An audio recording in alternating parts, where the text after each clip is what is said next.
Ngayon, iyong masasaksihan ang dula ng aming vlog na pinamagatang Diary ng Pangit.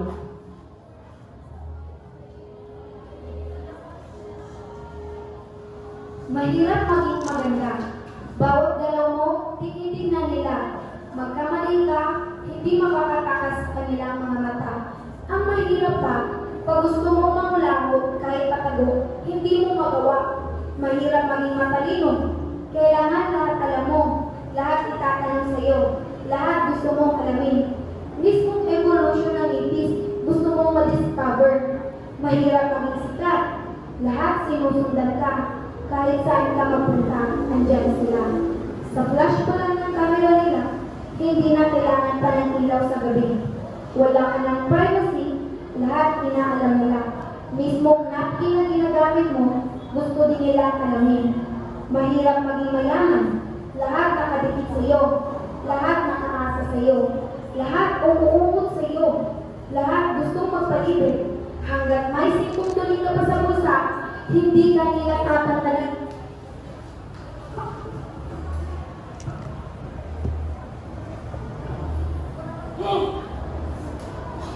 Huwag kang maulapag sa sarap ng mga customer. Baka mawala ng gana. Auntie, nakatalikod naman ako eh. Masama ang tingin ni Auntie kay Ea dahil sa ginawa, habang si Ea ay papunta sa customer para magatid ng orders. At pagtalikod nito ay may guwapong customer ang tumawag sa kanya, at ito ay si Chad. Pagkakita ni Ea ay namangha ito sa kagwapuhan ng binata at parang nag-slow ang paligid nito.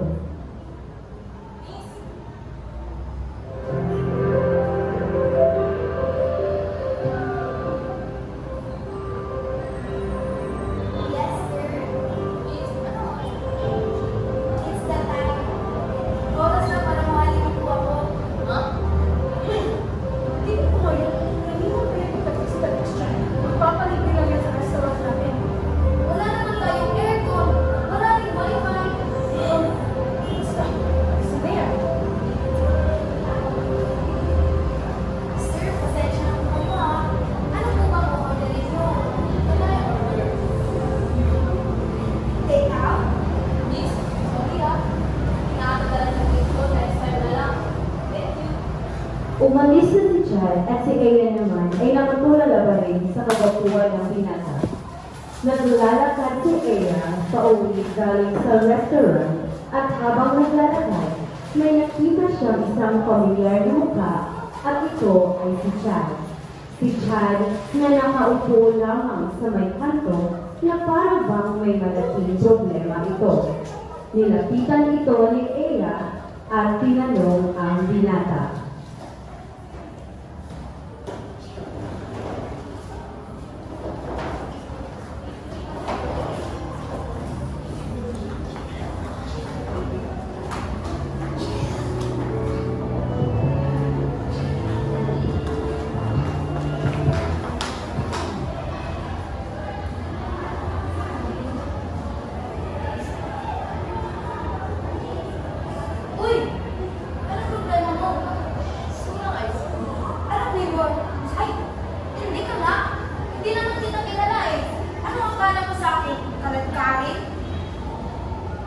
Walang nagawa si Ea at sumama ito kay Chad para mag-ice cream. Habang nag-ice cream ang dalawa, ay nagkwentuhan din sila.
Si Ea ay isang matalino at masipag na estudyante na pinalad maging scholar sa Stanford, isa sa mga pinakasikat at pinakamahal na universidad sa Pilipinas.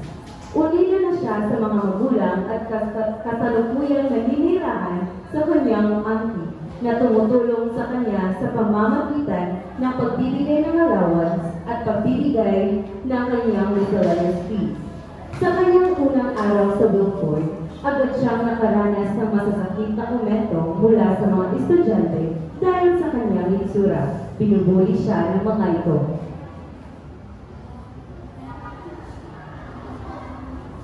Ay, excuse me po, pwede magtanong? 3,500 pag 1 month deposit, 1 month advance, 5,000 sa Miracle, 2,500 sa tubig, 1,500 sa smoke detector, 1,000 sa susi. Apat kayo sa bedroom, breaker ha? At bawal magdala ng boyfriend at lalo-lalo na bawal magdala ng aso. Ano? Kunin mo ba? Ay, hindi na po pala. May boyfriend kasi ako. Di nga, sa tsumang yan. Nasikap at naghanap ng trabaho si Ea upang matustusan ang kanyang pang-araw-araw na pangangailangan at mapagpatuloy ang kanyang pag-aaral. Sa kanyang tiyaga, nakahanap ang dalaga ng trabaho bilang yaya sa isang magarang mansyon na pagmamay-ari ni Mr. Stanford. Ang kanyang pangunahing tungkulin ay alagaan ang anak ni Mr. Stanford na si Paul Stanford, siguraduhin maibigay ang lahat ng kailangan nito at tiyakin pumapasok ito sa kanyang paaralan.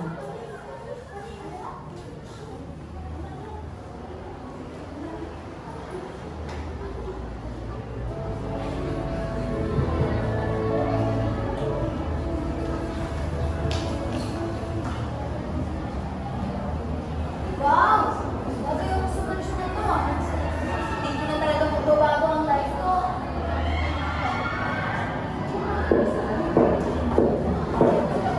Mr. Riggs? Hindi na lang kayo na. Sige po.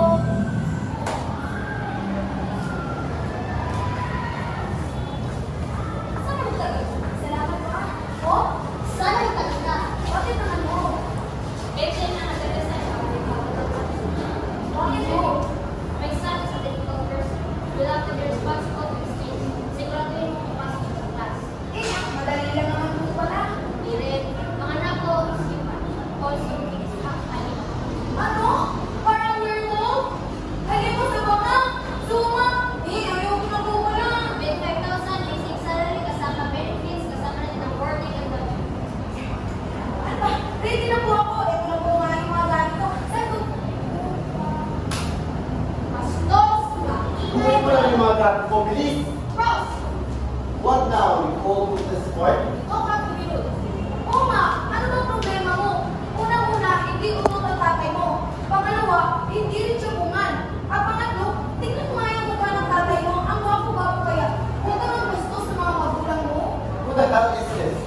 Look, whoever you are, no, whatever you are, get out! I don't want to see your polka-dotted face when I get back, okay? See what I mean? Hindi ko po siya. Kaya na, Peter.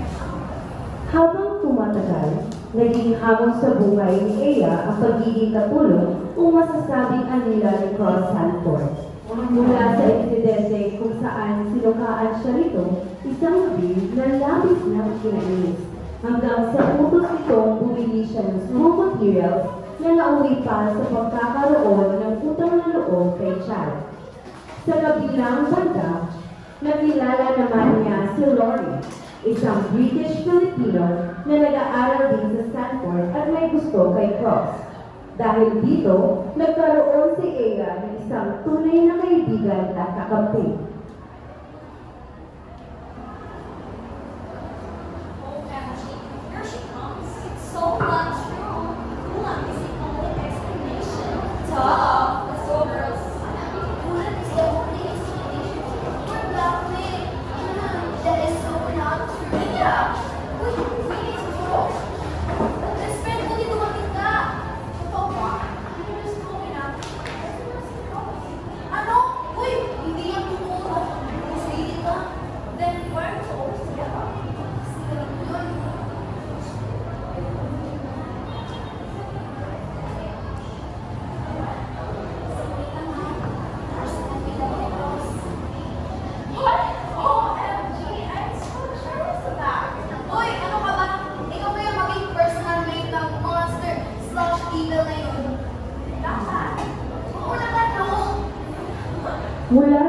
utang na loob ni Ea kay Chad, humingi ng pabor ang binata kay Ea, at ito ay ang tulungan siyang magpahiwatig ng kanyang damdamin sa kanyang inibig na si Rory.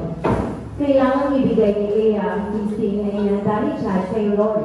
Ngunit naging patpak ang plano sapagkat napunta ito sa maling kamay, sa kamay ni Demonyong Cross Sanford.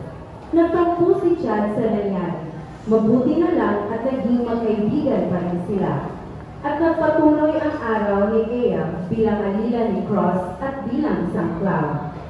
Isang umaga, nagising si Ea na maraming buwik ang kanyang mukha. Pinagkunektadat lang naman ni Cross ang tigyawat sa mukha ng dalaga na siyang kinaiinisan niya ng todo.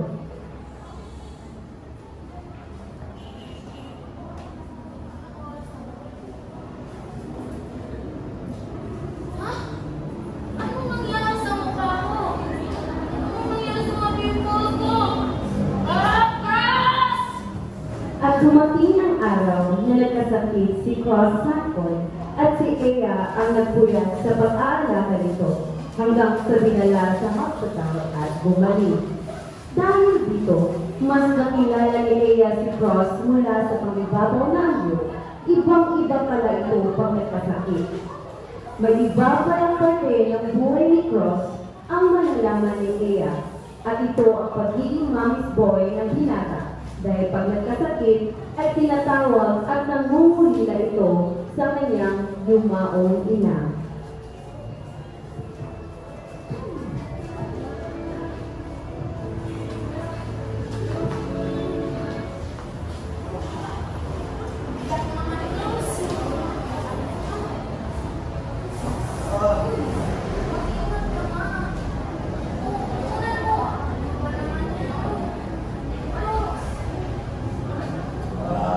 Hindi ka kasi nag-iingat eh.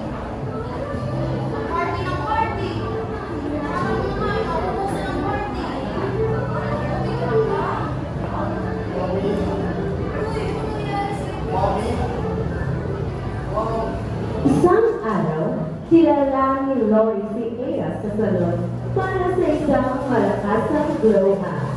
Mula sa pag-blow dryer ng buhok, na nahihirapan ng mga stylist sa salon dahil sa kapal at likod ng buhok ni Ea.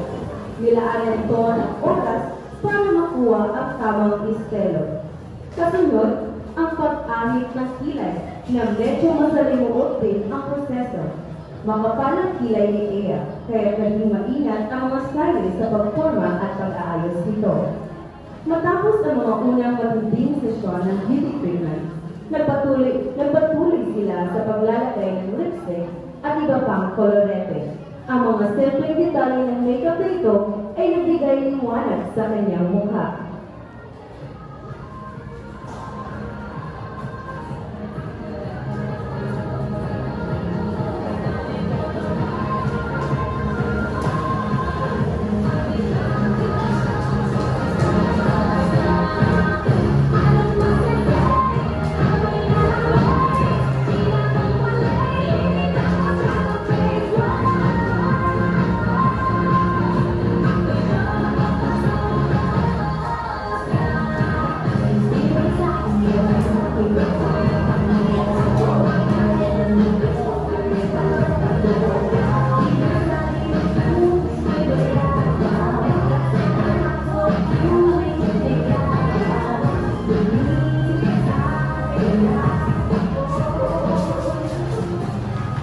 Pagkatapos ng transformation, naging isang bagong tao si Ea. Magandang Ea.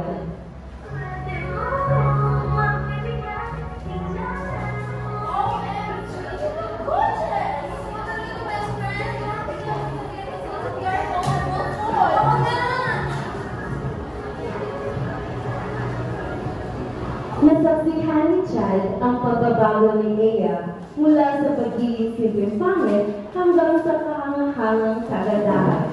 Hindi niya napigilan ang pagpuri kay Ea, bagay na labis na nagpasaya at nagpabithani sa dalaga. Sa kanyang pag-uwi, dama pa rin ni Ea ang hilig. Ngunit muli na naman niyang haharapin ang kanyang demonyong amo, si Cross Sanford.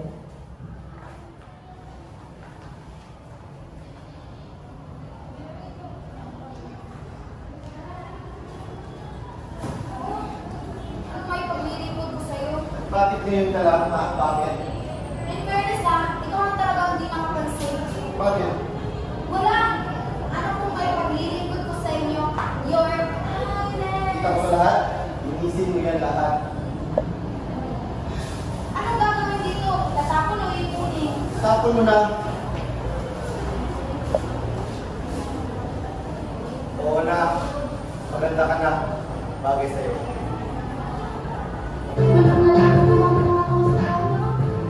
Sa gitna ng malamlam na araw, sa isang tahimik na sementeryo, si Eya ay nakaupo sa puntod ng kanyang mga magulang, kausap ang mga alaala at naglalabas ng mga salubin na matagal nang hinihintay. Isang momentong puno ng hinagpis at pagninilay.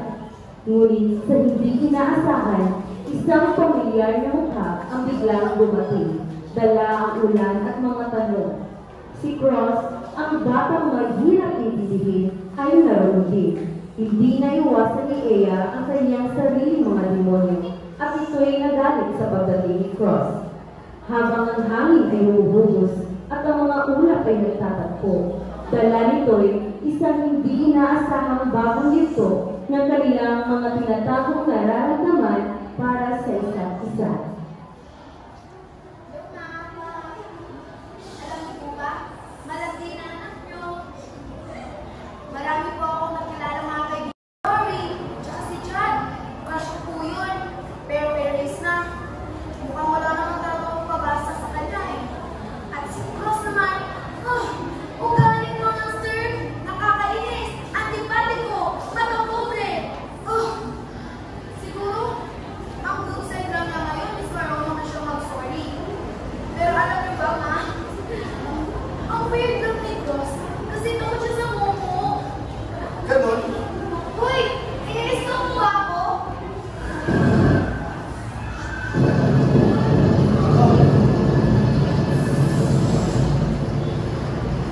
Ano ba naman yan? Panira ng movement. Paulan-ulan pa kasi eh. Pangit ka kasi. Saan naman kotse mo? May inutos na ako. Hindi tawagan mo. Charger ko na inutos sa car. Phone mo na lang kaya. Wala. Ano ba yan? Alam niyo na lang pinapaswell na sa'yo. Mahirap ka pa rin. Ano ba kasi ginagawa ko dito? Natalaw ko sa ito ng mga ko. Dito na siya eh. Yup. Wait. Umiiyak ka ba? Hirap yan. Hindi, umiiyak ka eh. Oo na. Nalulungkot lang ako. I just miss my mom. Alam mo nung namatay siya. Iyak kung ako nang iyak. I was so destructive. That's why I'm always angry at people around me. At marami palagi gusto na pinaparusahan. Parang lahat gusto ko damay na.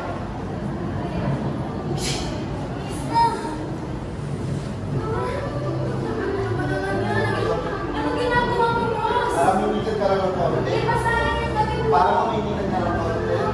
You know what? Come here. What here? Ayoko nga, ano ba? Parang hindi ka. Bagong maganap ang makulay at espesyal na gabi, nagkaroon ng mga pintuhan at paghahanda sa buong linggo. Lahat ay sabik na sabik at abala sa paghanap ng perpektong kasuotan. Maging ang mga maliliit na detalye tulad ng dekorasyon at pagkain ay pinag-uusapan ng masinsinan. Ang bawat isa ay may kanya-kanyang plano at ang saya ng paghahanda ay ramdam sa bawat hakbang. Sabay-sabay nilang pinasikapan na maging perpekto ang gabi. Isang gabi na kasiyahan, pagkakaisa at hindi malilimutang alaala. Sa isang magarbong masquerade ball, pumasok sina Lori at Eya na may kasamang kilig at saya.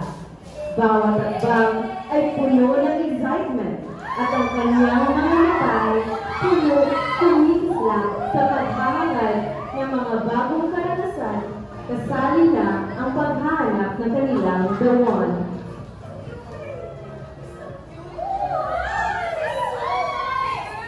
Good luck to us.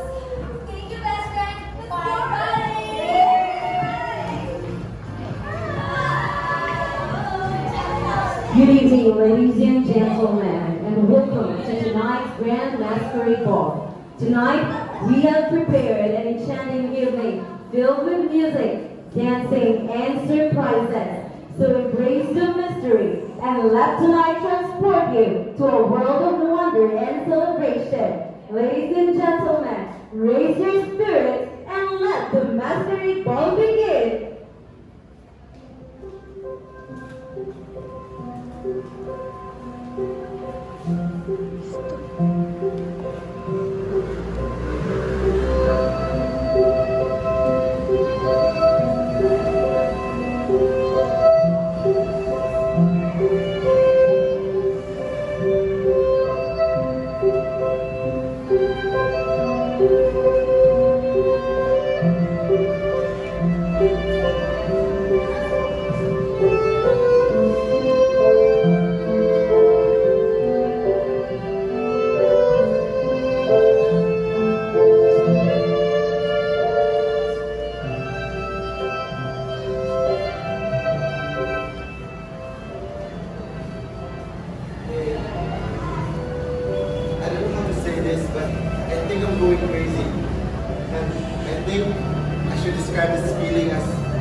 Ay may nakasayaw si Ea ng isang lalaki na nagpahayag na kanyang nararamdaman para sa dalaga.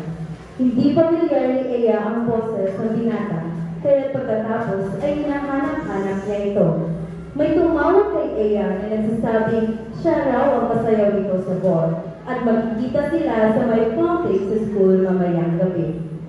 Nang dumating na ang dalaga sa nasabing lugar, agad na napakilala ang lalaking nagngangalang Adrian.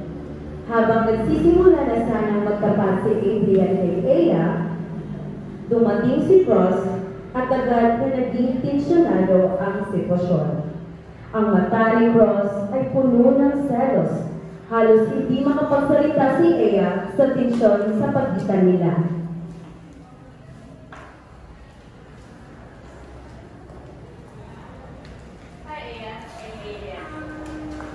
Hi Adrian, I'm Ross. Bakit nandito ka, Ross? Anong ginagawa mo? Ikaw ba talaga yung nakasama ni Ea that night? Parang tinatanong ko lang.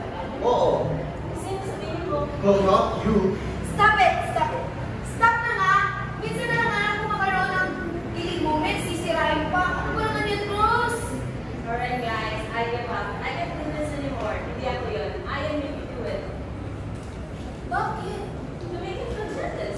And to make him tell the truth. So just let me go guys. Hindi ako sagabal sa dalawa. Pero ito ang boses nun. Also for that night, I had told that night. It rained, remember? Can't explain it, pero Bakit nasa yung diary ko? what do you expect? You left it lying all around the house? Nasaan ba ito? Yes. And also, read the last page. Bakit ko ba babasahin? Kaya ako naman nagsulat nito. Basahin mo nga.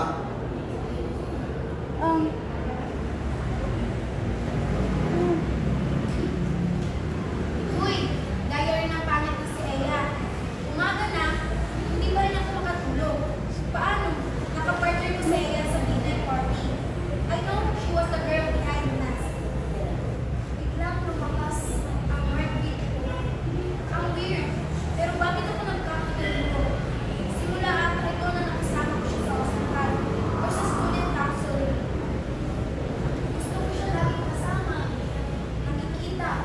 Magkakausap. At habang tumatagal, palakas ng palakas ang nararamdaman ko para sa kanya. Sa ball, nasabi ko ang nararamdaman ko. She's not my type. Hindi rin siya kagandahan, pero siya ang nagpapaganda ng mukha ko. Mundo ko. Pa, she is. I like her. Ano na, pangit? Magsalita ka naman. Ano?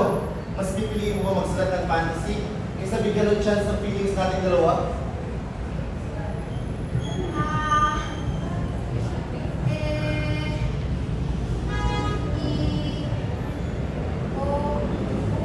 Yeah. Will you be my girlfriend? Basta ba, hindi mo na ako sasabihan ng bakit? Oh.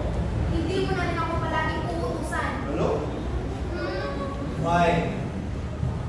So, Yes, boss. I'm now your girlfriend.